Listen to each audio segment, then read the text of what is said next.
I am here with Brendan Dull from Rhythm Changes, the founder, executive director. Thank you so much for the time, first of all. Happy to be here. Secondly, I kind of want to kick myself because I've heard of your organization and actually researched it when I was helping Kat with Troy Fest. I was like, what is this Rhythm Changes? And I looked it up, but never went any further. So that's on me, but I'm so glad we're having a chance to chat. And we're here at the Let There Be Rock School right in Frederick. So kind of take us back to before Rhythm Changes started and what made you say, you know what, there is a need here that I need to step in. Sure. I was running a repair shop in Frederick called Lucky Pick Guitars, and we got a lot of instruments donated by musicians that weren't worth a whole lot of money, but they could be repaired and given to students. It's about when I met Scott. So we started donating some instruments to the Frederick Rock School and helping out some kids independently. And it evolved from there, and we became a licensed nonprofit. And we also started a sister school in Haiti. I mean, that is, kind of an incredible leap. What made you choose Haiti? I had been there a couple of times, and I had seen the need with students there that didn't have guitar strings. They had guitars, but there was no manufacturers.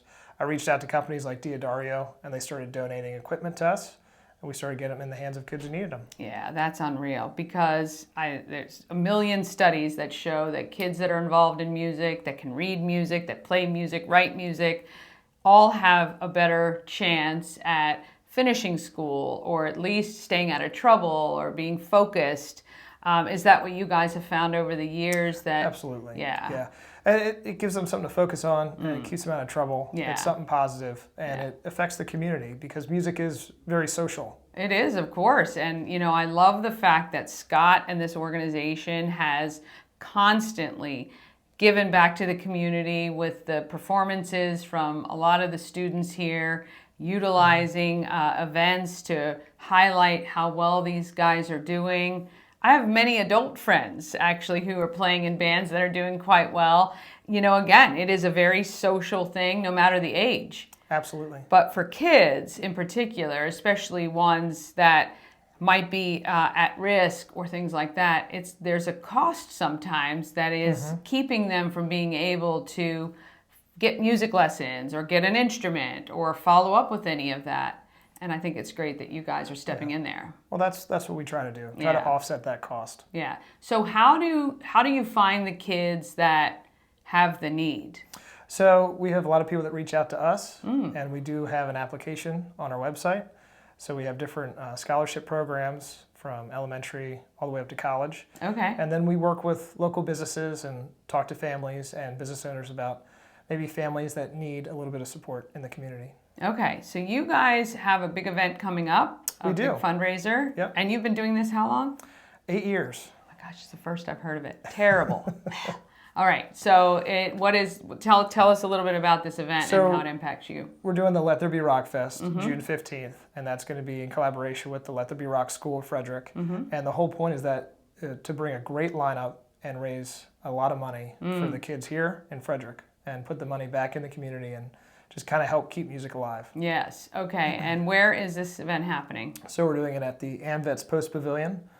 Which at the farm? Yep, or no, at the farm. At the farm, yeah. At the farm, okay, awesome. And it's a lineup of music all day? All day, yeah. We have Jimmy's Chicken Shack, Stone Horses, the Blues Vultures, tons of Let There Be Rock School bands, tons of local bands like Gatwick that are playing. Yeah. So it's going to be a great day. It's from 12 to 8. Okay, 12 to 8 p.m. on the 15th. Now, how will people be able to help at the event? Are there additional things like raffles or things like that? Sure. Yeah, we're going to be doing a lot of instrument raffles, a lot of amplifier raffles, a lot of drum raffles. Okay. And all of that money is going to go to support the kids. Nice. Also, a portion of each ticket sale is going to go towards the nonprofit. And where can people get their tickets for the show? They can go on Eventbrite. Okay. Or they can go on rhythmchanges.org and follow our ticket link. Fantastic. What has been the biggest challenge over the last 8 years for you and getting this organization, continuing to have it run and help kids? Just finding people who want to know and they want to help, really. Because it's a lot of work. It's a lot of work to keep music alive. And just running out of steam with certain volunteers, and people kind of go through cycles. But The more help, the better. Yeah, so really exposure to a larger audience who this Absolutely. touches a note with, pun intended, to want to help and give back musically to this organization and to kids in Frederick. What's been the greatest moment? Do you have like a pinnacle moment over the last 8 years where you said, you know what, this is definitely what I should be doing? Absolutely. The greatest moment for me is seeing the kids who come through our program volunteering their time. So they come back and they give back. Yes. Yeah. That's pretty cool. And understanding the lessons that have been taught. Yeah. Maybe not even at the time, but now as they've now. gotten older. I mean, an 8-year span gives you pretty good kind of growth with the kids, if they come in pretty young to now. That's really cool. That's really cool. So if there was one thing you wanted people of Frederick to know about the organization, if they walked away with one thing, what would that be? That Rhythm Changes is here for the community. Yeah, that's pretty cool. All right, we're going to be at that event June 15th at the farm, AmVets Farm, right next to Tree Trekkers off 144. Get your tickets. You're going to see an amazing lineup. If you've never seen Jimmy's Chicken Shack and my boys' generation part, my friend Mark is in that band, and all the other great bands from Frederick Rock School. You got to get your tickets and head on out. And hey, if they don't get their tickets, how can they support? Is there a donate? Yes, they can absolutely donate. So get on out there. If you can't go to the event, because most people say, well, I'm already doing something on the 15th. Great, you can donate. Donate the ticket amount right there, rhythmchanges.org.